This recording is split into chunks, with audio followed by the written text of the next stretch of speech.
Today we're talking about boundaries and the most common mistakes women who've left a toxic relationship make when they're learning to hold boundaries. Now, what is a boundary? Boundaries are the limits you set to protect your time, your energy, your body, your emotions, even your finances. And they help you say what is okay and what's not okay in your relationships, your schedule, your personal space, really everywhere. They're best when they are centered around you and what you can or cannot do or what you can and cannot accept. Boundaries usually start with the word I rather than the word you. I save the term boundary for things that are really important for yours and your children's physical, mental, and emotional safety.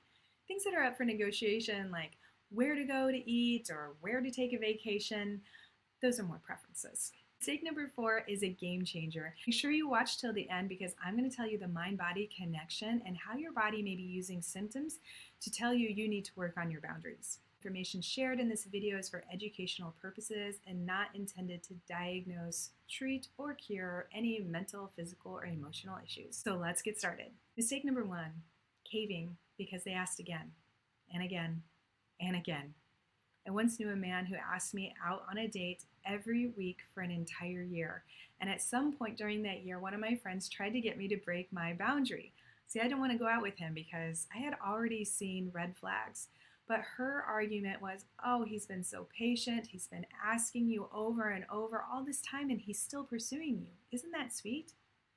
No, because what you have to realize is that a toxic or an abusive person is watching for your caving point. He's measuring how many times he has to bring up the same thing before you start to waver with your boundary.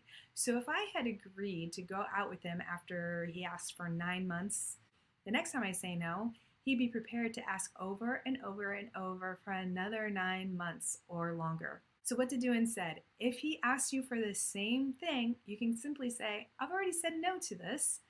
See how he responds and be fully prepared to end the relationship. Mistake number 2 is over-explaining why the boundary is there.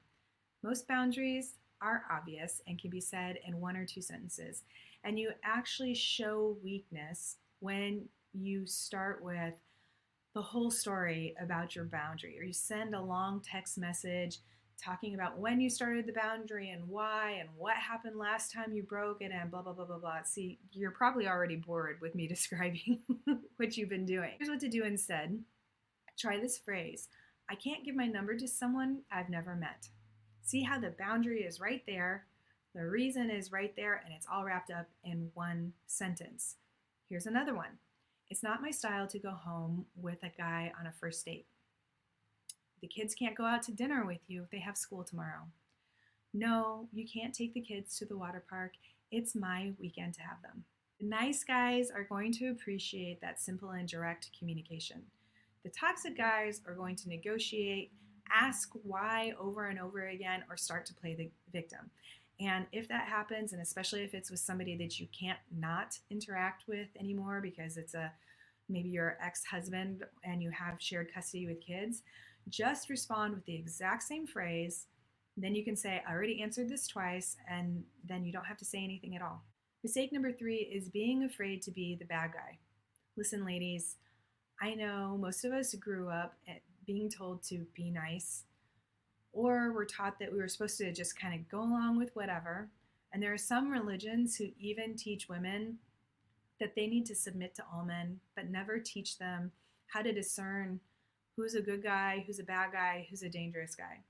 So let me be the first one to tell you, it's okay to be the bad guy, but especially it's okay to be the bad guy in a toxic or abusive person's story. In fact, no matter how many times you compromise and you break your boundaries, you will always end up the bad guy in that person's story. And that's because these kinds of people have a story going on in their heads where they are always fixed in the victim position or the hero position. And you can sometimes be the victim and he's the hero, but when you end that dynamic, you will always be the bad guy so that he can be the victim or the hero. Now, especially if you're on the dating scene, I have seen guys complain that your boundary punishes him for something that someone else did. And that is one of those really subtle red flags that you might not catch if you're afraid of being the bad guy. But I'll tell you from experience, I would think really long and hard about continuing a relationship with someone who uses that argument. In fact, for me, it is an immediate unmatch. Of course, those nice guys are doing their best to see things from your point of view. They're taking into account that you have a past that they don't know anything about and that you're trying to keep yourself safe. So those guys are the ones who will respond with things like completely understandable. Mistake number 4, this is that game changer I was telling you about, is not practicing with small boundaries first. The amazing thing about boundaries is that you don't have to be in a relationship to be practicing them. Don't save your first attempt at boundaries for a situation where you're really triggered and you're trying to work it out with somebody that you've invested a lot of time and connection into.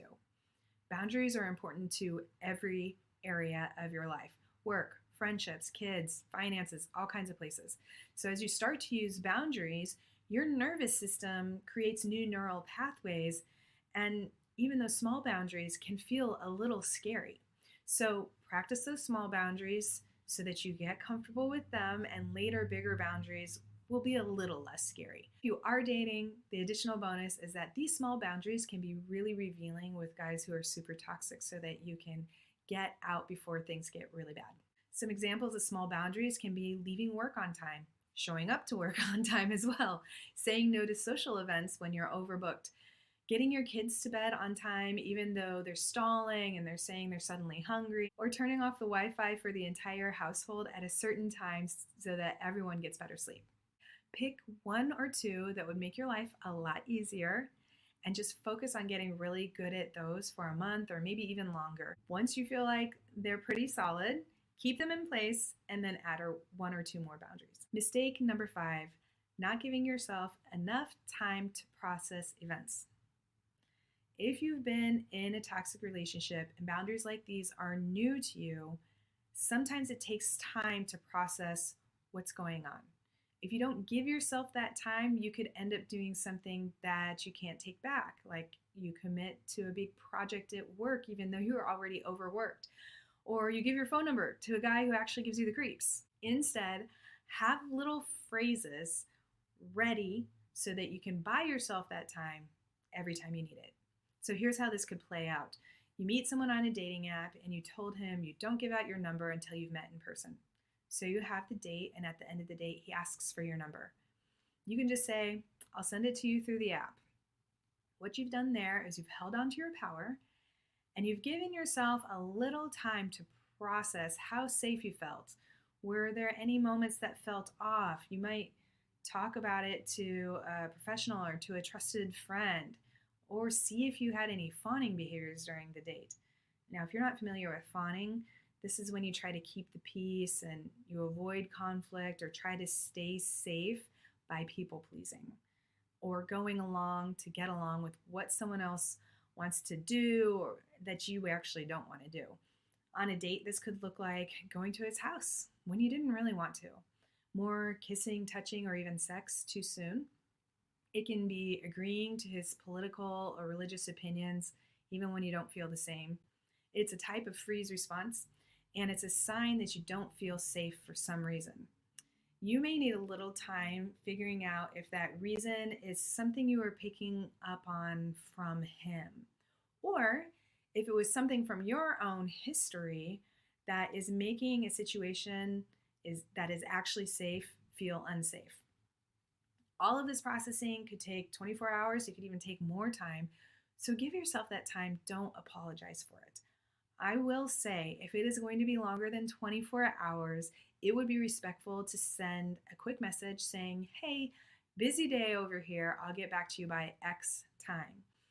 And then make sure you do get back to him by the time you said. Even set an alarm on your phone to make sure that you honor what you said you were going to do. Mistake number 6, sharing the timeline for a boundary. Some boundaries expire. For example, if you're in a romantic relationship, you probably aren't sleeping with him at the very beginning, but eventually that boundary expires. Especially with that topic, sometimes a man will ask for a specific endpoint, and if he does, you just want to be a little vague about it.